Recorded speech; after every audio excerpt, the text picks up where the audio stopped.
नमस्कार, आप देख रहे हैं प्रभात एग्जाम का YouTube channel. I am Aishwarya with you.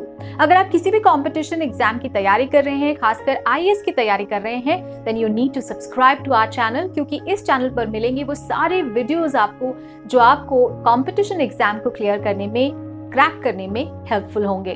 तो चलिए इस वीडियो की शुरुआत करते हैं। इस वीडियो में हम आपको बताएंगे कि आईएएस परीक्षा के लिए इंडिया ईयर बुक कैसे पढ़ें। दोस्तों, यूपीएससी ने अपने आने वाले वर्ष के लिए एग्जाम कैलेंडर रिलीज कर दिया है। आप सब लोग जो इस परीक्षा में बैठना चाहते हैं, उन्हें अब अपनी तैयारी पूरी लगन और निष्ठा से शुरू कर देनी चाहिए। साथ ही वो उम्मीदवार जिन्होंने UPSC civil services 2020 prelims exam में सफलता पाई है, उनके लिए मेंस एग्जाम की तैयारी को अंजाम तक पहुंचाने का समय आ चुका है। ऐसे में इस तैयारी के लिए इंडिया ईयर बुक बहुत मददगार साबित हो सकती है। ये किताब आईएएस प्रीलिम्स के लिए रिलायबल फैक्ट्स और करंट इवेंट्स के लिए एक रेफरेंस पुस्तक के रूप में बहुत अच्छा काम करती है। तो इंडिया ईयर बुक से पिछले सालों में बहुत से प्रश्नों को सीधे तौर पर पूछा गया है, इसीलिए मेंस एग्जाम के लिए इसकी इम्पोर्टेंस बहुत ज्यादा बढ़ जाती है। आज के इस वीडियो में हम आईएएस परीक्षा के पाठ्यक्रम के अनुसार इंडिया ईयर बुक को कैसे कवर करें, उसके लिए कुछ टिप्स आपको बता रहे हैं। तो चलिए शुरुआत करते हैं। तो इंडिया ईयर बुक भारत के विभिन्न क्षेत्रों में प्रगति की सबसे व्यापक रिपोर्ट प्रदान करती है। ये पुस्तक कृषि से उद्योग, ग्रामीण से शहरी, विज्ञान और प्रौद्योगिकी, पर्यावरण और संरक्षण, कला और संस्कृति, अर्थव्यवस्था, स्वास्थ्य आदि के विकास और उनके सभी पहलुओं को पूरे फैक्ट्स एंड फिगर्स के साथ बताती है। इंडिया ईयर बुक में संघ, राज्यों और संघ शासित प्रदेशों की महत्वपूर्ण विवरणों को सिलसिलेवार ढंग से दर्शाया गया है। तो इंडिया ईयर बुक एक बहुत बड़ी किताब है और पूरी किताब को याद रखना असंभव है। इसीलिए सभी आईएएस उम्मीदवारों को पहले पिछले सालों में पूछे गए उन सवालों को पढ़ना चाहिए जिन्हें इंडिया ईयर बुक से पूछा गया है। उदाहरण के लिए इंडिया ईयर बुक के पर्यावरण अध्याय से प्रश्न अक्सर आईएएस परीक्षा में पूछे गए हैं। इसके अलावा छात्र आईएएस के कुछ पिछले साल के सवालों का भी अध्ययन कर सकते हैं, जहां उनका इंडिया ईयर बुक का ज्ञान भी काम आ सकता है। लेकिन इस तरह की व्यापक पुस्तक 2 बार पढ़ना, एक बार आईएएस प्रीलिम्स के लिए और उसके बाद फिर मेंस के लिए, बेवकूफी होगी। तो इस किताब को पढ़ने से पहले आईएएस परीक्षा में पूर्व पूछे गए प्रश्नों को ठीक से पढ़ लेना चाहिए। फिर उन्हें इस किताब के विषय वस्तु के अनुसार सूचीबद्ध करके पढ़ना चाहिए। ये अभ्यास छात्रों के परीक्षा से संबंधित दृष्टिकोण को विकसित करने में मदद करता है। तो अब हम आपको बताते हैं कि इस किताब के मुख्य टॉपिक्स और इसके अध्याय कौन कौन से हैं।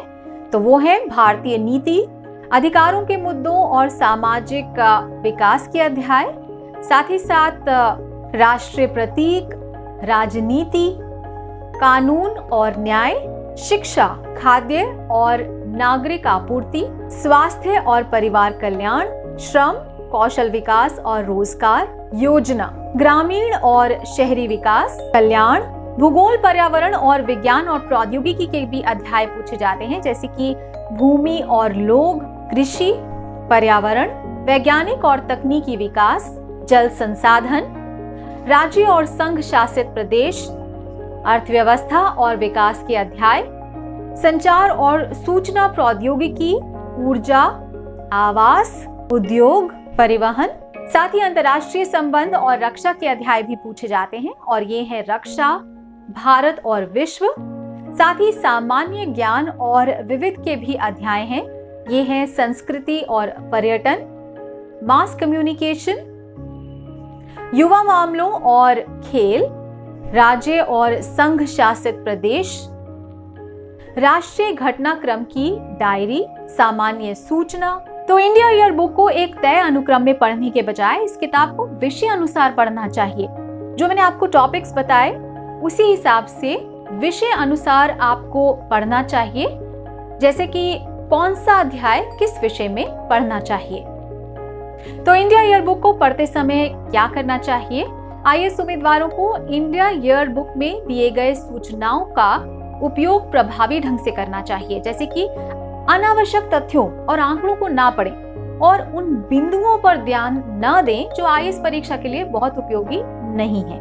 और अब मैं आपको बताती हूँ कि इंडिया ईयरबुक को पढ़ने के लिए कुछ बिंदुओं पर विचार किया जाना चाहिए। वो क्या क्या है, आइए नजर डालते हैं। एनसीईआरटी से विषय की मूल बातें पढ़ने के बाद इंडिया ईयरबुक के चयनात्मक अध्यायों को पढ़ना शुरू करें।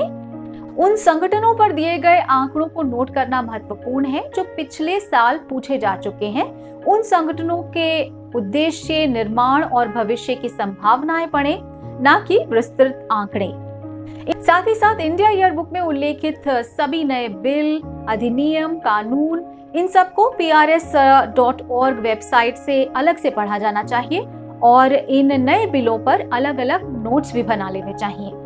इंडिया ईयरबुक में उल्लेखित नीतियां और योजनाएं आईएएस प्रीलिम्स और आईएएस मेंस दोनों के लिए बेहद महत्वपूर्ण है, लेकिन यहाँ भी उम्मीदवारों को उन चुनिंदा योजनाओं को पहले पढ़ना चाहिए जो कि सामाजिक कल्याणकारी योजनाएं हैं। तो आईएएस प्रीलिम्स के अनुसार केवल पर्यावरण, विज्ञान और प्रौद्योगिकी, ऊर्जा, उद्योग, भूगोल से संबंधित अध्यायों को प्राथमिकता दी जानी चाहिए और आईएएस प्रीलिम्स के परिणाम के बाद भी बाकी किताबें पढ़ी जा सकती हैं।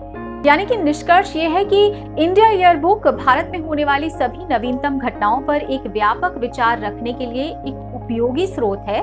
प्राथमिकता के कौशल को इंडिया ईयरबुक पढ़ने में बहुत मदद मिल सकती है, क्योंकि इसमें बहुत से आंकड़े हैं और ये सभी को याद रखना बहुत कठिन है, इसीलिए इसको विषय अनुसार पढ़ना चाहिए। इसके अलावा भारत सरकार द्वारा एक आधिकारिक उत्पाद होने के नाते आईएएस उम्मीदवारों को इस स्रोत का बौद्धिक उपयोग करना चाहिए और इसके बारे में नोट्स बनाने चाहिए। तो उम्मीद है कि ये वीडियो आपको हमारा बहुत पसंद आया होगा और आप समझ गए होंगे कि इंडिया ईयरबुक कितनी उपयोगी है आपके लिए अगर आप आईएएस की तैयारी कर रहे हैं और किस तरह से इस पुस्तक को पढ़ना चाहिए और किस तरह से इसके नोट्स बनाने चाहिए। तो अगर आपको हमारे वीडियोस उपयोगी लगते हैं then please subscribe to our channel और बेल आइकॉन भी जरूर प्रेस कर दें ताकि आपको वो सारी नोटिफिकेशंस मिलती रहें जब भी हम वीडियो अपलोड करते हैं। तो मेरे साथ आज के इस वीडियो में बस इतना ही। नमस्कार।